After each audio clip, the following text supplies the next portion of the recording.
পয়লা জুলাই থেকে জুলাই পুনর্জাগরণ অনুষ্ঠানমালা আমরা পালন করছি, এটা সারা বাংলাদেশেই হচ্ছে। তো মূল অনুষ্ঠানগুলো আমরা অনেক অনুষ্ঠান অলরেডি হয়েছে, বাট মূল অনুষ্ঠানমালা আসলে শুরু হচ্ছে, কিক অফ করছে আজকে জুলাই 14 তারিখ থেকে। আজকে এই বিস্তারিত এই জুলাই 14 তারিখের অনুষ্ঠান সামনে আমরা কি করছি সেগুলো নিয়ে কথা বলবেন আমাদের সংস্কৃতি অ্যাডভাইজার মুস্তফা সরোয়ার ফারুকী এবং আমাদের নারী বিষয়ক অ্যাডভাইজার শারমিন মুন্সি। আমি মুস্তফা সরোয়ার ফারুকীকে মাইকে দিচ্ছি। এটা দিয়ে বলবো, রাইট? হ্যালো, সবাইকে স্বাগত। শফিক ভাই যেরকম বললো যে আজকে আসলে আমাদের মেজর ইভেন্ট কিক অফ হচ্ছে, এবং সেটা হচ্ছে জুলাই উইমেন্স ডের মাধ্যমে। এবং এটা একটা সিগনিফিকেন্স আমরা সবাই জানি যে কেন জুলাই উইমেন্স ডের মধ্য দিয়ে আমরা আমাদের ফিজিক্যাল ইভেন্ট কিক অফ করলাম। আপনারা সবাই জানেন যে 2024-এর 14 জুলাই ঢাকা বিশ্ববিদ্যালয়ের মেয়েরা হল ভেঙে রাস্তায় বেরোয় আসে এবং ফ্যাসিস্ট সরকারের একটা খুবই প্রিয় ন্যারেটিভকে তারা জাস্ট ভেঙে দেয়। এবং এটা শুধু ঢাকা ইউনিভার্সিটিতে হয়েছে তা না, আরও অনেকগুলো ইউনিভার্সিটিতে হয়েছে, সেখানেও এগুলো তারা উদযাপন করছে আজকে।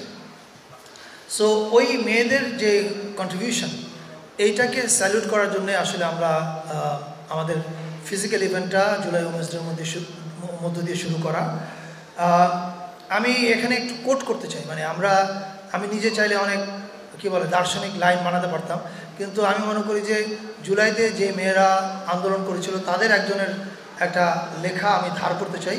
সেটা ধার করে বলতে চাই, আমি মনে করি ওর ওই লাইনটার মধ্যেই এই 14 তারিখের স্পিরিটটা আছে। এনএসইউতে পড়ে একটা মেয়ে, ওর নাম নাফসিন। আজকে সকালে দেখলাম যে ও আমাদের জুলাই ইভেন্টটা শেয়ার করে একটা কথা লিখেছে ইংরেজিতে, যার বাংলা অর্থ দাঁড়ায় হচ্ছে এরকম যে 14 জুলাই রাতে একজন আমাদেরকে স্তব্ধ করে দিতে চেয়েছিল, আর তারপর থেকে আমরাই হয়ে উঠলাম জুলাইয়ের কণ্ঠস্বর। এবং আমার মনে হয় যে এই পুরো জুলাই আন্দোলনে মেয়েদের ভূমিকাকে এর চেয়ে সুন্দর এক লাইনে সাম আপ করা আর যায় কিনা আমি জানি না। তো সেইটাকে আমরা কমেমোরেট করবো আজকে সেন্ট্রালি শহীদ মিনারে। আর যেটা বললাম যে সারা দেশে বিভিন্ন ইউনিভার্সিটিতে এই অনুষ্ঠানটা হচ্ছে। সো শহীদ মিনারে যে এই অনুষ্ঠানটা হবে, এটাও কিন্তু by the July women, for July women and men and of July women. এই প্রোগ্রামটার যে পরিকল্পনা হয়েছে, সেই পরিকল্পনার সঙ্গে জুলাই আন্দোলনে সরাসরি যারা জড়িত ছিল যে মেয়েরা, তারাই এটা পরিকল্পনায় অংশ নিয়েছে। একই সঙ্গে কারা কারা স্মৃতিচারণ করবে এটা বাছাই তারা করেছে। একই সঙ্গে এই অনুষ্ঠানে কোনো প্রফেশনাল হোস্ট থাকছে না, যে 3 জন হোস্ট থাকছেন 3 জনই জুলাই আন্দোলনে সরাসরি জড়িত। একজন ঢাকা বিশ্ববিদ্যালয়ের, একজন প্রাইভেট ইউনিভার্সিটির এবং একজন কলেজের, মানে স্নাতক পর্যায়ের সরকারি কলেজের। এটাও আমি মনে করি একটা সিগনিফিক্যান্ট দিক যে সবাইকে নিয়ে সবাই মিলে আজকে শহীদ মিনারে এই উৎসবটা হবে সন্ধ্যা 6টা থেকে। সেখানে শুরু হবে জাতীয় সঙ্গীতের মধ্য দিয়ে, এরপরে ডকুমেন্টারি দেখানো হবে 3টা। একটা হচ্ছে জুলাই উইমেন, বানিয়েছে another July women Raka Nosin Nowar. এছাড়া দেখানো হবে you fail to kill Abrar Fahad, আর একটা ডকুমেন্টারি, এবং আরেকটা হচ্ছে জুলাই বিষাদ সিন্ধু। এই 3টা ডকুমেন্টারির পাশাপাশি ওখানে গান করবেন, আপনারা জানেন, শায়ান, এলেটা করিম, পারশা। আর ব্যান্ডগুলোর মধ্যে থেকে থাকছে হচ্ছে এফ মাইনর, সমগীত এবং রেবেল নামে একটা ব্যান্ড আছে। আমি মধ্যে আরেকটা ব্যান্ডের নাম ভুলে গেলাম, ইলালালা, রাইট, আমি ইলাকে ভুলে গেছি। সো এখানেও দেখেন পারফরমেন্স যারা করছে তারা প্রত্যেকে আসলে ফিমেল। এর বাইরে আমরা আজকের একটা মেজর প্রোগ্রাম নিয়ে কথা বলতে চাই। আপনারা জানেন যে এলিটা করিম, আমি এলিটার নামটা ভুলে গেছি, সরি, স্মৃতি থেকে বলতে গেলে যেটা হয়, এলিটা করিমও আজকে শহীদ মিনারে আছে।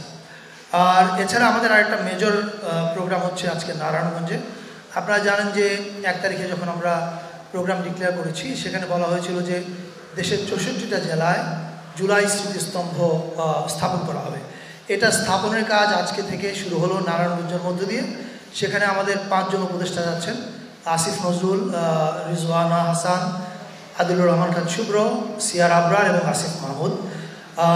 এই 5 জন উপদেষ্টা ওখানে যাওয়াটা একটা বার্তা দেয় যে এটা আসলে আমাদের জন্য খুব সিরিয়াস কাজ। এবং আমরা বিশ্বাস করি নারায়ণগঞ্জে যেটা শুরু হলো 4 আগস্টের মধ্যে সারা দেশে এই স্মৃতিস্তম্ভের কাজ শেষ হবে।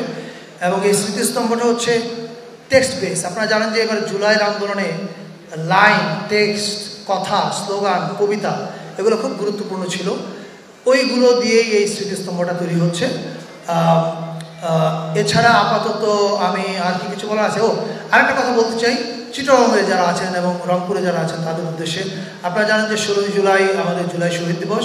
সেদিন আমাদের বেশ কয়েকজন উপদেষ্টা রংপুরে যাচ্ছেন বিশ্ববিদ্যালয়ে, ওখানে আবু সাইদ স্মরণ অনুষ্ঠান আছেন, তারাও সেখানে অংশ নেবেন।